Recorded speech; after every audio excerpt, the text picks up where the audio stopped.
Okay, thanks very much for that. Can everyone hear me okay? Excellent. Okay, thanks so much for coming in today to talk about how to get the best AppSec test of your life. So I know it's the last session, everyone's very tired. I'm going to get you to move just a little bit. I've got a question to start off with. Usually start off with who am I? I'm going to ask, who are you? Okay, I want to know who's sitting here today. So if you mostly identify with being a builder, someone who builds software, please can you put your hand up? Someone who builds software as their main job or their main interest. Okay, you can put your hands down. If you're a defender, someone who works internally at the company, securing software, making sure your software is secure, put your hands up. Okay. And if you're a breaker, someone who goes in and breaks other people's software for a living. Okay. Okay, so that's about what I'd expect based on how I pitch the talk. So we'll come back to that in a second. So what do I mean when I say AppSec test, just because it's a little bit of an overloaded term. So I'm not talking here about DAST, IAST, these automated tools that will go in and automatically find out vulnerabilities from your code. I'm talking about TAMAST, which is an acronym I just made up, standing for Tool-Assisted Manual Application Security Testing. So that's man against machine, me sat down, working on the application, testing the application, trying to find vulnerabilities. These are obviously great tools, the DAST, the SAST, but they're not going to find everything. They're not going to replace a human being thinking about, okay, how could this go wrong? How can I make this go bad? Not moving, no moving. Here we go. So, okay, we want to get the best. How are we going to get the best? Well, if I'm a breaker, and I want to think about, okay, what ideas have I got to deliver a really good pen test? There are loads of really great ideas on the internet. I may have stolen one of their talk titles from my own. There are loads and loads of great resources out there about how to give a better pen test. What about the defenders? What about the builders? What resources are there to get a better test, to receive a better test? There wasn't much there, not that I saw. So I decided that I was going to write a talk trying to bring some ideas together. So now, who am I? Where's this come from? So I've been a consultant for over a decade, starting in IT risk and specializing in IT security, then specializing in application security. I'm currently working as a team leader for ComSec Global, which is AppSec consultancy, largest consultancy based out of Israel, with offices in Europe as well, but clients on all around the world. And what that means is I've seen clients in all sorts of industries, all sorts of application sizes, all sorts of levels of maturity. And it means I've got lots of ideas about what can go right, what can go wrong, and how we can really get the best value out of this AppSec process, the AppSec testing process, because it's what I'm seeing day in, day out. I'm also one of the organizers of AppSec Israel, very large regional conference based in Israel. It's free. We had 700 people there last month. I'd very much recommend you all to check it out. So what do we want to do today? So my main goal is that everyone here should get something out of this. I don't think every idea here will be relevant to every person here, but I'm hoping that everyone will get something out of it, mostly if you're a defender or a builder. If you're a breaker, then hopefully you can think about, can you deliver tests that offer extra value? Questions we can do at the end. So why should anyone care? Why should we care about getting more value out of this process? I went around the Sponsors Expo yesterday and I spoke to some of the AppSec consultancies there. And I asked them, what do you do? We help our customers with secure architecture, or we help them to build software more securely. And I said, okay, well, what's the split between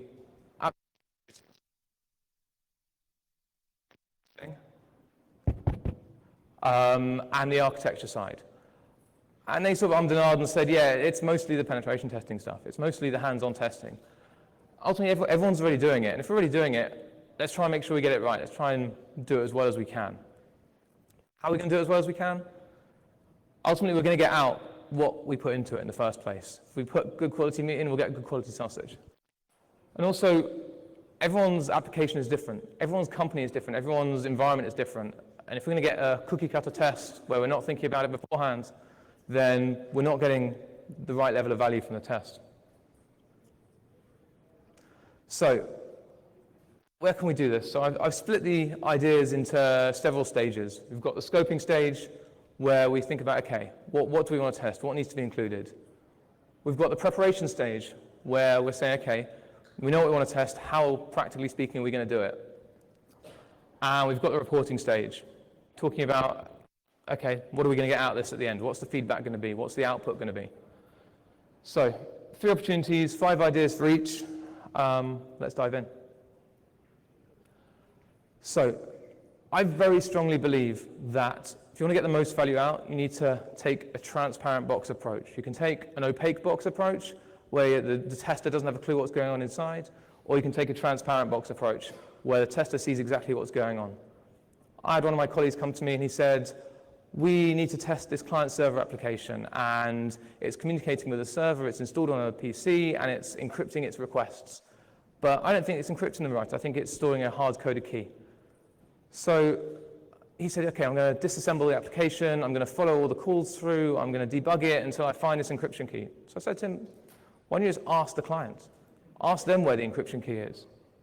You could spend hours, days decompiling it for this one thing. Or you can ask them, where's the encryption key? And then, if necessary, after that, go hands-on and find it yourself. But at least now you know what you're looking for. You know, we're not trying to emulate a realistic hacker here. We're not trying to spend weeks or months like a determined attacker might do. You know, if you want a realistic attack, go and insult Kim Jong-un, and you'll get a realistic attack. What we're looking for here is value. We want to try and get the most coverage over the application, the highest possible quality, in the least possible time.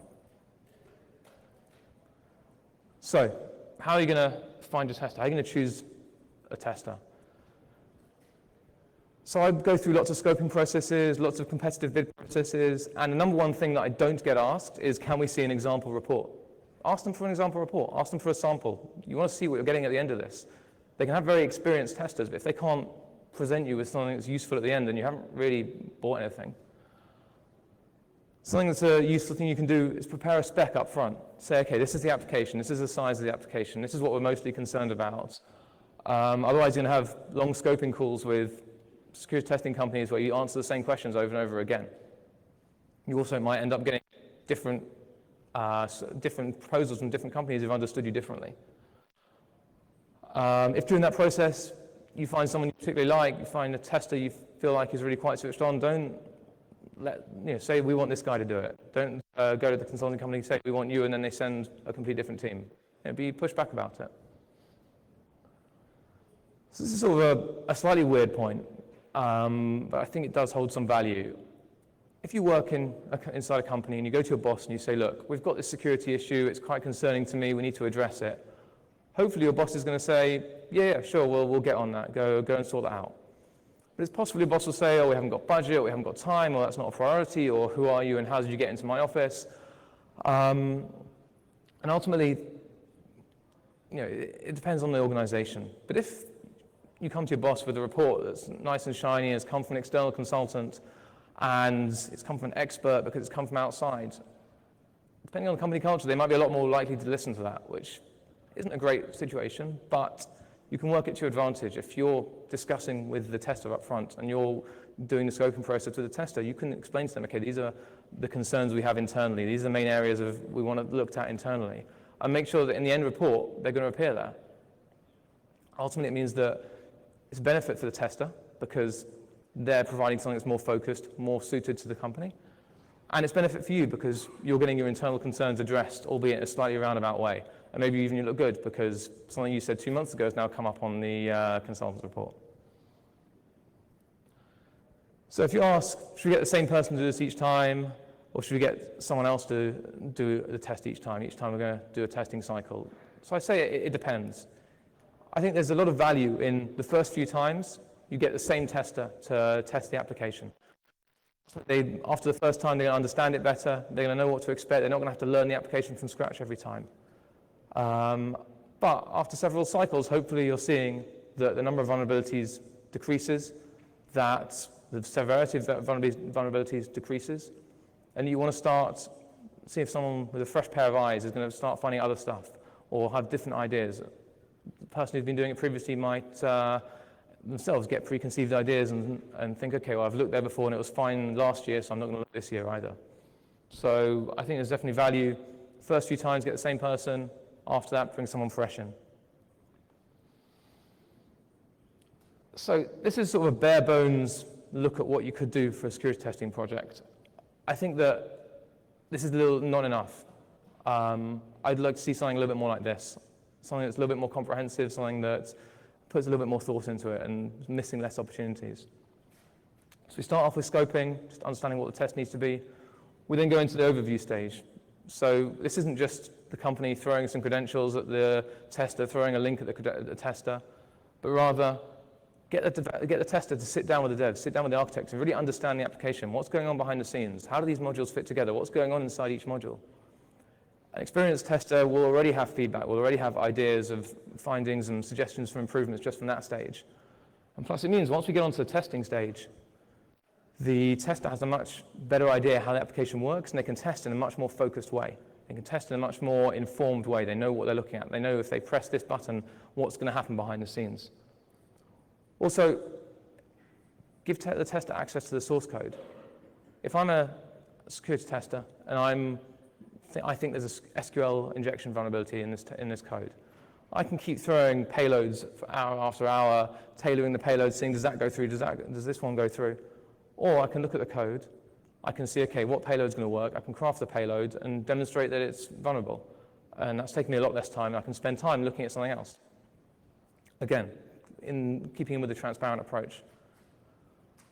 So at this point we've got to the reporting stage, where hopefully we've got a much more high-value report already because the testers have a much better understanding of how the application works. So now, that's not the end.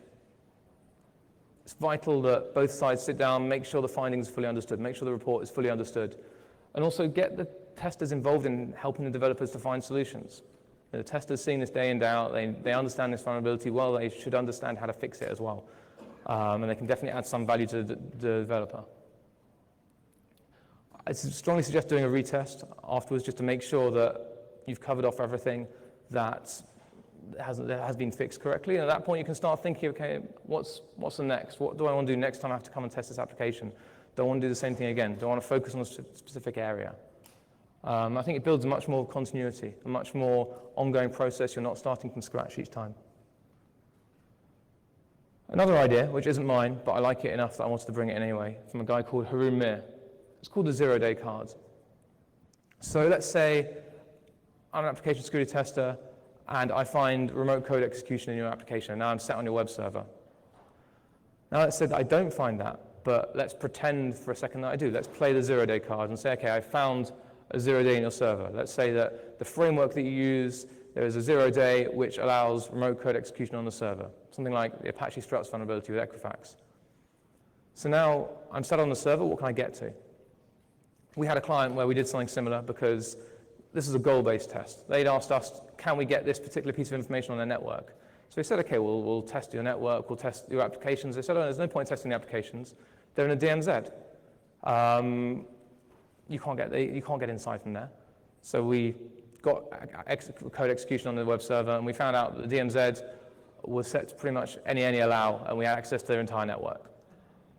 So it's definitely an addition, it's definitely something extra, but it's definitely something that adds that value of, okay, what's the real risk in this application? What can happen if suddenly there's a 0 day in this application and it's exposed, the server's exposed? Okay, so that's the scoping stage. Let's move on to preparation.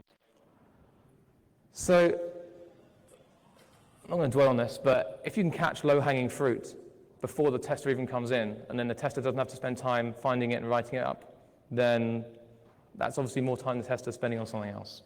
Obviously, it does take up time, and you may not have that bandwidth to address it, though. So you've got your application, you've got your product, it's got a backlog with vulnerabilities in, as well as issues and upcoming features. If you know of vulnerabilities in the application, tell the tester up front. There's no point in them spending time looking for the vulnerability and then reporting on the vulnerability if you already knew about it. You've not got any value from that. Tell them up front. Also, if you know there are areas you're more concerned about, you know that this area is brand new, it's never been tested, so you think it should have extra focus. If you know that all over your application you use a particular framework to protect yourself, but in this one place you can't use it because of a compatibility issue, and therefore you want them to focus on that. Again, we're looking for the efficiency. We're looking to make it as transparent to the tester as possible. So I call this one security by. So there are lots of great technologies out there that will sit in front of your application and offer extra security protection. Web Application Firewall, or WAF, is the best example. So those are great, but disable them or whitelist your testers so that make sure your tester's testing the application and not just testing the security technology. If necessary, afterwards, you can ask the tester to validate the findings with the technologies enabled.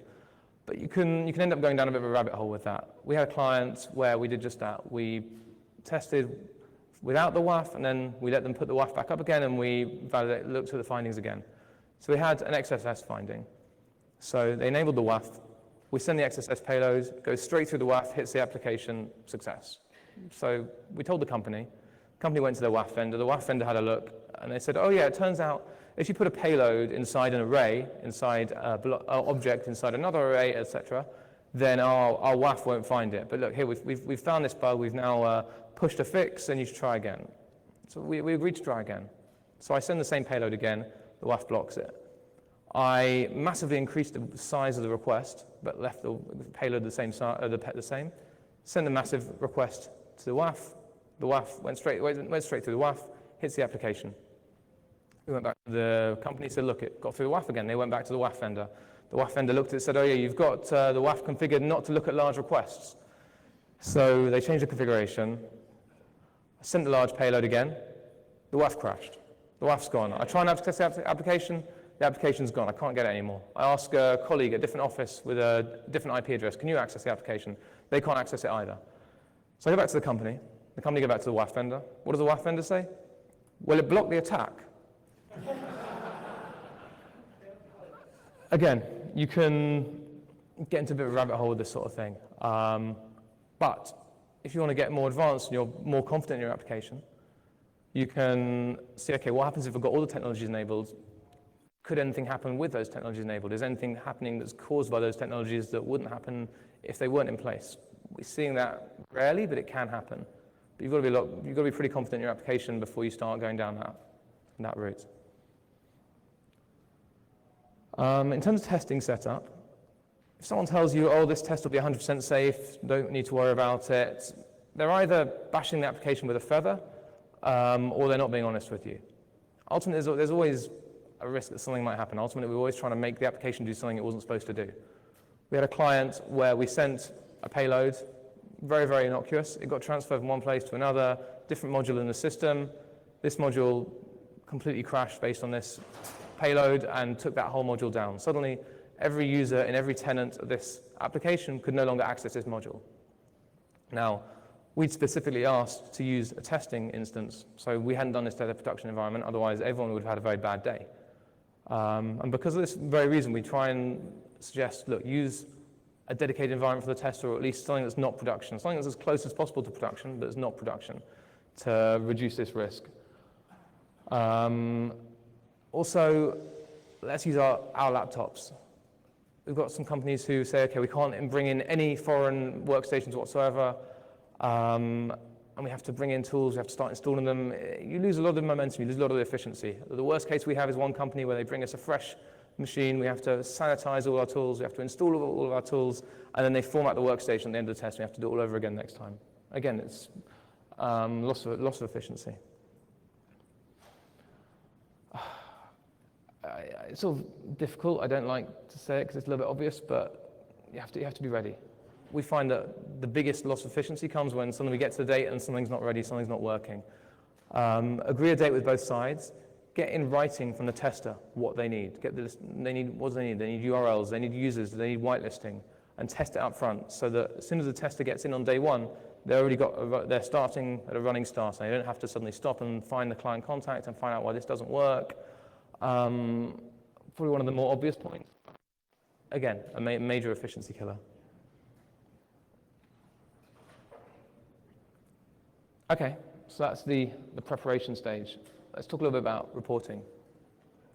So first of all, I want to talk about reports as you go along. So we have some clients who insist on daily reports. How's the testing going and what's all the findings you found so far? It means that basically the tester's stopping at some point in the afternoon and having to start thinking about, okay, what am I going to put in my daily reports? How am I going to make sure that the client's not going to get upset because they don't get the daily report? And again, it sort of distracts the tester and stops things from happening. I usually split progress reports into two sections: status and findings. For status, unless something's broken, unless it's not working, unless the tester can't proceed, there's nothing majorly valuable you need to know. Obviously, if the tester can't proceed, that you need to know ASAP. When it comes to findings, if you've got a critical finding, I define critical as remote code execution on the web server, SQL injection that lets on pull all your data out, persistent XSS that's wormable. That's the sort of thing you need to know about immediately. That's the sort of thing you need to know about ASAP.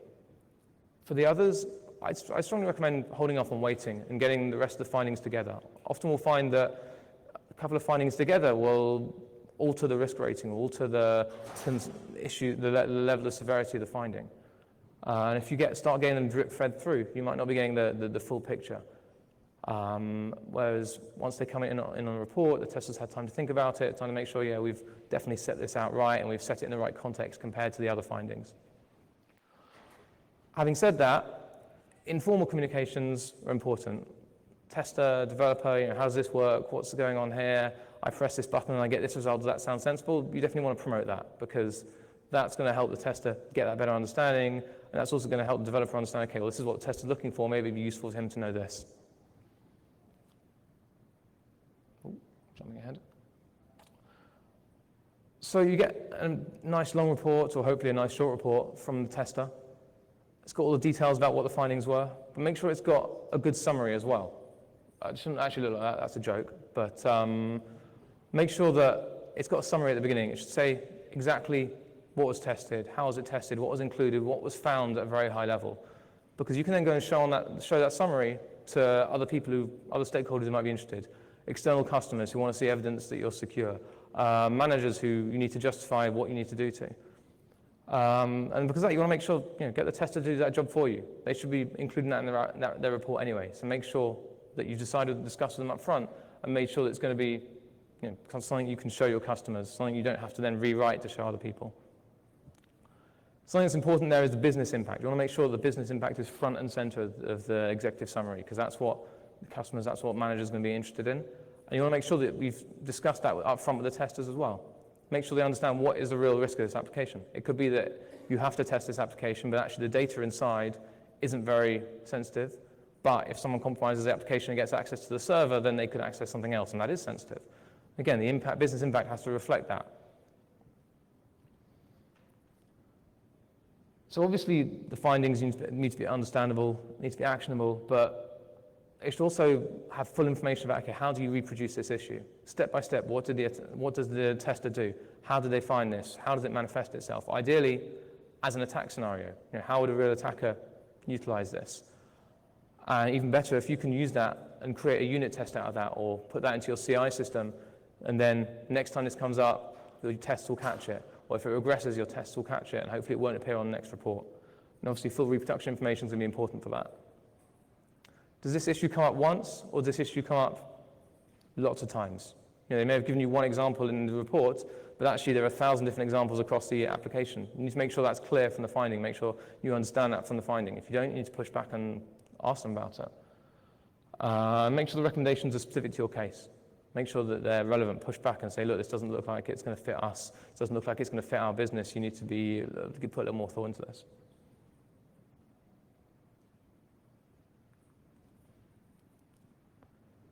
So you've got your report. It's got a list of findings. Findings have got severity. Okay, so what are you going to do now? What are you going to do with these findings? Ultimately, you need to address them somehow. You need to have a plan of what you're going to do with them. So it's unlikely that you're going to just go down the list of findings and say, okay, this is the most severe, I'm going to do that first. This is the least severe, I'm going to do that last. It may be that you have, say, medium risk findings, which are very easy to address, and you want to pick them off early on just to get rid of that risk from your, so you're no longer concerned about it. It may be you have a high risk finding that's going to take you several months, a year to fix because it's a very complicated issue. So you want to take the report and you want to work with the testers and work with the internal teams to come up with an action plan. Okay, what order are we going to do this in? What's our plan for actually addressing these? And you need the testers to articulate the severity, but you also need the internal teams to say, okay, well, this is how difficult it's going to be to address this. And if you do have that case where you've got a high-risk finding, a problematic finding that's actually going to be quite difficult, go to the tester and say, look, you've given us some recommendations. They're going to take a long time. What short-term mitigations can we use to deal with this in the meantime? How can we cover ourselves for now so that while we fix this issue properly, we're covered, we're not left exposed? And that should all be part of that plan. We do the short-term recommendations now, we do the long-term recommendations later on down the line. Finally, like I said before, but I just want to emphasize this again. The tester sees this day in, day out. They see these issues. Ask them to help with the fixes as well. Now, obviously, they're not going to know exactly how the application works. They're not going to know exactly what problems developers are facing or what exactly, what the flow is. They've definitely got the knowledge about where the issue is, what the issue is caused by, what the best practices are for fixing it. We had a client where we discovered a CSRF vulnerability. And we reported it to them, and we gave them recommendations of how to fix. We even did a more in-depth document that explained, in great detail, here are different ways of fixing CSRF. Here's how we recommend you fix it in this case. And we said, look, we'd love to sit with your developers and explain this and make sure it goes okay. And they said, no, it's fine, we've got it covered. And we came back the next year, and they'd added CSRF tokens all over the application, but they weren't checking the CSRF tokens. So again, the issue came up at the same time. This was not the worst case scenario. They'd made a change, they made a fix, and it hadn't really made anything better, it hadn't made anything worse either. The worst case scenario is that you make a fix, but it breaks something else, or it makes the situation worse. I think there's definitely value to making sure that that fix gets done and utilizing the tester's knowledge. Okay, so that's the ideas from the reporting. So, to sum up, like I say, 3 different stages. I think that even though I've split it into these 3 areas, you probably want to think about all of these beforehand anyway. It's just more about where they come up in the process. But yeah, I suppose if you take away nothing else from this, then I suppose the key takeaways are as follows. I think transparency is key. Like we said, we're looking for value here. We're looking for the best possible test we can give in the shortest possible time, most efficient possible time. We don't have months to emulate a real attacker. The more the tester knows, the more informed activities they can perform. The more they know when they're actually going to do the test. Efficiency. We want to cut down on anything that's going to break efficiency. Ultimately, the testers sat there, they're focusing, they're trying to think about, okay, how could this work? They're looking at the code, they're going back to the application and saying, okay, how can I cause this to go wrong? If they're having to break that concentration to look at daily reports, or things stop working, or the tool they wanted, they didn't sanitize, they didn't realize they're going to need it, and then they have to go and get it approved. It's all hitting that efficiency. But ultimately, the main goal is to build that dialogue between the 2 sides. It shouldn't be something we're knocking over the wall and then we're getting back over the wall.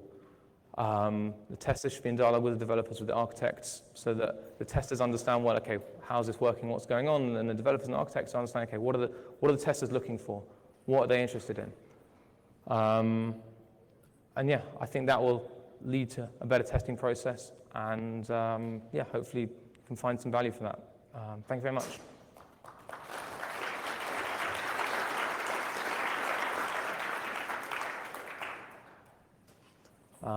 Got time for questions? Over there? How do you sell the transparency piece of it? I mean, I've had clients talk to me, they say, well, it's not a black box test, it's not really, you're not really. How do you sell the transparency piece? Okay, so the question was, how do you sell the transparency piece? How do you convince clients about the transparency element and prevent pushback about, well, it's not real if you're not really emulating an attacker if you do it white box? So I find my clients don't have loads and loads of money. They don't want to test testing for months and months and months, but a real attacker has that time. Ultimately, we're not emulating a real attacker. If they want to pay for a red team exercise, which is a possibility, then it's going to take a long time. It's going to take weeks of reconnaissance like a real hacker would do it. It's going to take a full scope. It's going to take in scope.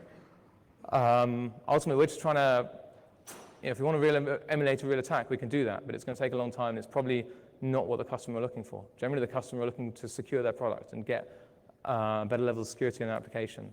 And I try and put it over in that way that, look, we're trying to time box this into a particular space of time. We need to decide how we're going to best use that time. Okay. Go on. So now that the traditional kind of web app DB layer is dissolving and going away, we're going to various iterations of microservices and different frameworks and different ways of exposure. From a testing framework's perspective, do you find it more challenging now that things have literally radically changed in the last 3 years when it came to app testing? Okay, so you're asking, is it more difficult now with sort of microservices architecture and lots of different pieces talking to one another? Are you talking about challenging from the hands-on testing side or the understanding what's going on behind the scenes side? So in terms of what's going on behind the scenes, obviously it's a lot more challenging because it's easier on particular areas.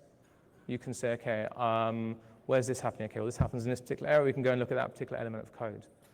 From the hands-on side, I mean, obviously, it's driven by the understanding of what's going on behind the scenes. But I think, ultimately, from the face of it, you don't necessarily see that complexity. I think you may know it's going on behind the scenes, but ultimately, from the hands-on side, you're just seeing the face of the application. And to me, that's the reason why it's important to get that transparency and to get that information about what's going on behind the scenes. Because if it is a microservices architecture, then it may be the load of stuff you're going to do at the front isn't relevant. So I think in some ways, it makes it even more important to understand what's going on behind the scenes. Anything else? Any other questions? Okay, I think we're done. Thank you very much, everyone.